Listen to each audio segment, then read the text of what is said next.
नमस्कार दोस्तों, स्वागत है आप सबका खबरी चैनल में। आज हम आपको एक ऐसे शख्स से मिलाने जा रहे हैं जो काफ़ी ऊर्जावान युवा हैं मध्य प्रदेश के और साथ ही साथ बीजेपी के प्रवक्ता भी हैं। तो आइए मिलवाते हैं गीत धीर जी से। नमस्कार सर।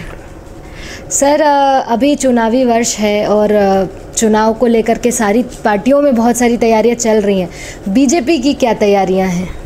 देखिए, बीजेपी हमेशा से ही सबका साथ सबके विकास की बात करती है, तो निश्चित रूप से हम चुनाव को लेकर तैयारियां शुरू कर रहे हैं या कर रहे हैं ये कहना तो ठीक नहीं होगा। हमने जब से हमारी सरकार है तब से प्रदेश की प्रगति के लिए कार्य किया है और इसका प्रमाण देखिए, अब जो सड़कें हैं उसका जाल देखिए, 4 लाख किलोमीटर की सड़कें जो हैं मध्य प्रदेश में पूर्ण रूप से ऐसी तैयार हुई हैं जिसकी पूरी देश में प्रशंसा हो रही है। और ये हमारे शिवराज सिंह जी जो हमारे संवेदनशील मुख्यमंत्री जी हैं, उन्होंने कर दिखाया। उनकी इच्छा शक्ति और उनके नेतृत्व में काम हुआ है। चाहे हम बात कर लें बिजली के क्षेत्र में, चाहे हम बात कर लें पानी के क्षेत्र में, चाहे हम बात कर लें कृषि के क्षेत्र में जिसमें हमें लगातार अवार्ड मिलता रहा है, और अब हम बात कर रहे हैं इंडस्ट्रीज़ के विषय में, अब हम बात कर रहे हैं बेरोज़गारी के विषय में, जो हमने 3 साल में एक टारगेट सेट किया है कि हम 3-4 वर्षों के अंदर बेरोज़गारी नाम का शब्द जो है मध्य प्रदेश से मिटा देंगे। तो निश्चित रूप से जो काम है केवल चुनाव को देखते हुए नहीं कर रहे हैं, और ये कोई झूठे वादे नहीं हैं। ये वही बातें, जैसे मैंने आपको बिजली सड़क पानी जैसे तो मुद्दे हमने समाप्त कर ही दिए हैं। कृषि को हम लाभ का धंधा बनाने की जो बात करते हैं उसका भी मैं प्रमाण आपको दे दूँ। जो हमारी सिंचाई थी, आज से जब पहले हमारी सरकार नहीं थी तब केवल 7 लाख हेक्टर में हुआ करती थी, जो बढ़कर आज 45 लाख हेक्टर हो गई। ज़मीन आसमान का फ़र्क है और हम इसको 65 लाख हेक्टर में ले जाने की बात कर रहे हैं। प्रदेश में प्रत्येक माह जो है रोज़गार मेला लगवा के बेरोज़गारों को कहीं ना कहीं लाभान्वित करने का काम हमारी शिवराज सिंह जी की सरकार कर रही है, भारतीय जनता पार्टी की सरकार कर रही है। तो भारतीय जनता पार्टी अपने चुनाव को देखते हुए नहीं, लेकिन 5 वर्ष की जो हमारी योजना रहती है उस लक्ष्य को लेकर कार्य करती है कि हमें देश का जो है वो विकास करना और मध्य प्रदेश का उसमें महत्वपूर्ण योगदान हो। और जीडीएसपी का भी एक रोल रहता है। तो मध्य प्रदेश की मुझे कहने में बड़ा गर्वान्वित महसूस हो रहा हूँ कि 19.75% जीडीएसपी है, जो कि पूरे देश में मध्य प्रदेश की सर्वाधिक है। सर, अभी आपने अलग अलग क्षेत्रों की बात करी, तो अगर हम शिक्षकों की बात करें तो क्या अतिथि शिक्षकों को नियमितता मिलेगी या नहीं, इस पर आपका क्या कहना है? देखिए, सबका साथ सबका विकास सबके विश्वास की जब हम बात करते हैं तो मध्य प्रदेश का जो भी नागरिक है उसके लिए हम जो भी बेहतर से बेहतर कर सकते हैं वो हम करेंगे। निश्चित रूप से हर वर्ग के लिए हमने विकास की राह जब चुनी है, जो संभव हो पाएगा वो हम करेंगे। कांग्रेस की जो नीतियां थी उनके कारण उनको वोट बैंक के रूप में शिक्षक दिखते थे। जैसा कि आपने पहले भी 15 माह की जब कांग्रेस की सरकार आई थी तो इन्हीं शिक्षकों का अपमान करते हुए उन पर लाठीचार्ज और डंडे बरसाए थे भोपाल शहर में ही।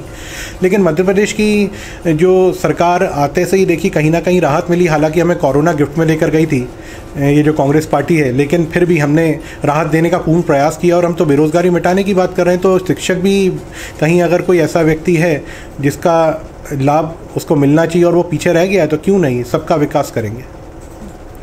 सर, आपकी पार्टी बीजेपी आदिवासियों को साधते हुए नज़र आती है, तो क्या उनको वो अपने वोट बैंक की तरीके देख रही है?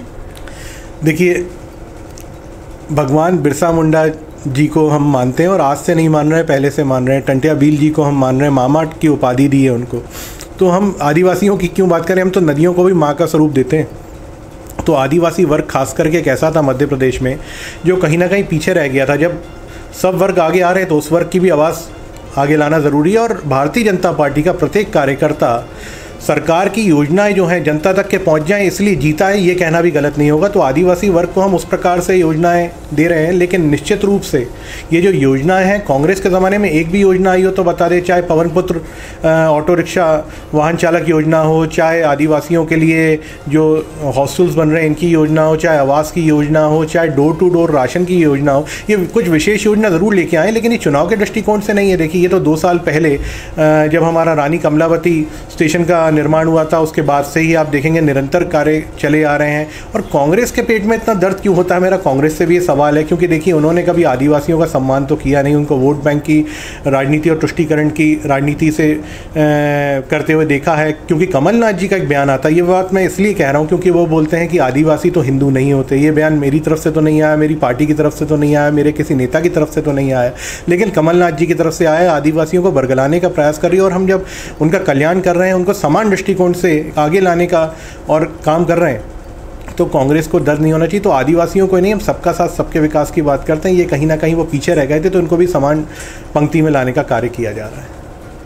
सर, इस बार चुनाव में त्रिकोणीय मुकाबला है, आम आदमी पार्टी भी है इस रेस में, तो इस पर आपका क्या कहना है, किस तरीके से आप देखते हैं इस चीज़ को? देखिए, आम आदमी पार्टी की कोई भी किसी भी प्रकार की योजना नहीं है। आप जहाँ जहाँ देख लें उनकी सरकारें, उन्होंने बंटाधारी किया है। वो बंटाधार नंबर 3 की उपाधि जो है वो ले सकते हैं केजरीवाल जी और उनकी पार्टी, क्योंकि 1 की तो दिग्विजय सिंह जी ले चुके हैं, बंटाधार नंबर 2 की जो है वो कमलनाथ जी ले चुके हैं। तीसरी, मुझे भी खुशी होगी अगर आप पार्टी मध्य प्रदेश में कुछ प्रयास करती है, क्योंकि देखिए यहाँ पर पहली बात तो उनका अस्तित्व नहीं है। दूसरी बात, मैं आपको एक उदाहरण के रूप में बताता हूँ। पिछले माह ही मेरा दिल्ली जाना हुआ था, वहाँ पर बसेस जो हैं वो फ्री कर दी हैं महिलाओं के लिए। तो जब उन फ्री बसेस में आप किसी भी ड्राइवर कंडक्टर से बात करेंगे, क्योंकि मेरा चढ़ना हुआ और उस बस में वो कंडक्टर मुझे बता रहा था कि साहब दोपहर के अभी 3 बज रहे हैं और अभी कुल कलेक्शन जो है वो आया है 1200-1300 रुपये। इसमें से 700-800 रुपये जो है ड्राइवर ले जाता है, क्योंकि उसकी सैलरी का पर डे का जो निकलता है वेजेस वो उतना हो जाता है। 700-800 रुपये कंडक्टर ले जाता है।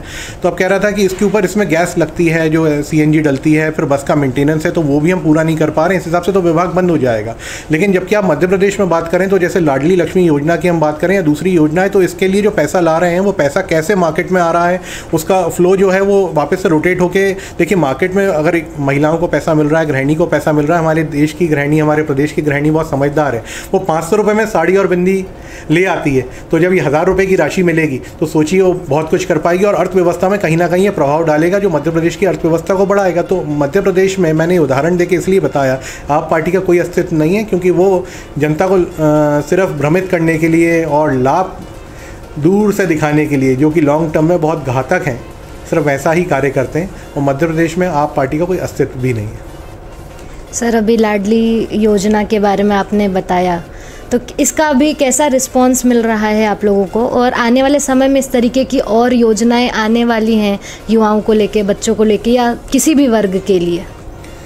देखिए, बच्चों की विशेष रूप से हम बात करें तो भारतीय जनता पार्टी की शिवराज सरकार ने, शिवराज जी हमारे संवेदनशील मुख्यमंत्री हैं और ख़ास करके बेटे बेटियों के मामा अपने आप को कहते हैं और उनसे प्रेम भी करते हैं। ये उन्होंने सिद्ध करके दिखाया है, क्योंकि जब कांग्रेस की सरकार आई थी तो कांग्रेस ने तो वो स्कूटी और लैपटॉप बंद कर दिए थे, लेकिन एक बार पुनः शिवराज जी ने लगभग 9000 बच्चे बच्चियों को, बेटा बेटियों को, उन मामा के सभी भांजियों को जो है स्कूटर्स भी मिलेंगे और नॉर्मल स्कूटी भी मिलेंगे, जिसको जो चाहिए वो ले सकता है। लैपटॉप जी जो अव्वल आएंगे, मैं उनकी बात कर रहा हूँ।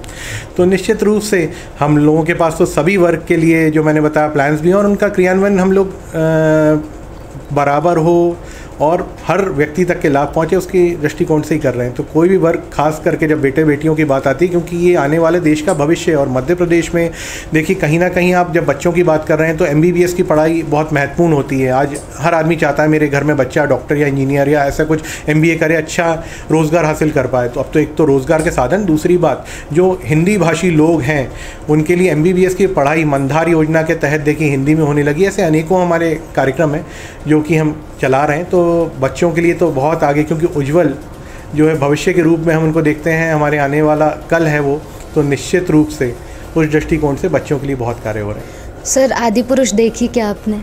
नहीं, मैंने आदिपुरुष देखी तो नहीं है, लेकिन डिबेट पे जाना हुआ था उस विषय में, और जो उसकी जो लैंग्वेज है उसके विषय में कुछ स्क्रीनशॉट्स आए हैं, तो उस संदर्भ में ज़रूर मुझे जानकारी हासिल है। सर, आपको क्या लगता है कि इस तरीके की मूवीज़ जो हैं वो किस तरीके का मैसेज दे रही हैं सोसाइटी में?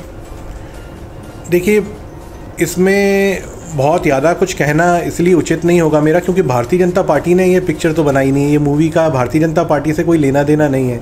हालांकि कोई भी व्यक्ति आता है और वो अगर किसी का नाम लेकर प्रशंसा करता है तो अच्छी बात है, तो उसमें कुछ ऐसा माना गया है कि भारतीय जनता पार्टी के लोगों की प्रशंसा जिसने बनाई है उसने की है, ठीक बात है। लेकिन सनातन धर्म का अपमान जो है वो भारतीय जनता पार्टी कभी बर्दाश्त नहीं करेगी, ये बात भी एकदम साफ है। तो क्या आपको लगता है कि इस मूवी ने सनातन धर्म का कहीं ना कहीं अपमान किया है? देखिए, जो मैं अभी जनता का मूड देख रहा हूँ उसके हिसाब से, क्योंकि मिक्स रिव्यूज़ आ रहे हैं, लेकिन अगर कहीं जनता का अपमान हुआ है तो उसको बर्दाश्त नहीं किया जाएगा, ये बात साफ़ है। मैंने भी मूवी देखी नहीं है और मुझे नहीं लगता मुझे देखनी चाहिए और उचित नहीं रहेगा। लेकिन अगर कुछ ऐसा विषय संज्ञान में आता है जिसमें कुछ आपत्तिजनक सामने दृश्य आता है, मेरे को लैंग्वेज का तो आया है, तो लैंग्वेज ठीक है, बट कुछ ऐसा आपत्तिजनक चित्र या इस प्रकार का अगर कोई विषय आता है तो निश्चित रूप से कड़ी कार्रवाई, सनातन धर्म का अपमान मैंने आपको बताया ना, सहन नहीं किया जाएगा। तो ये थी हमारी खास बातचीत बीजेपी प्रवक्ता गीत धीर जी से। ऐसे ही खबरों के लिए जुड़े रहें खबरी के साथ, क्योंकि खबरी की है हर खबर पे नज़र। धन्यवाद।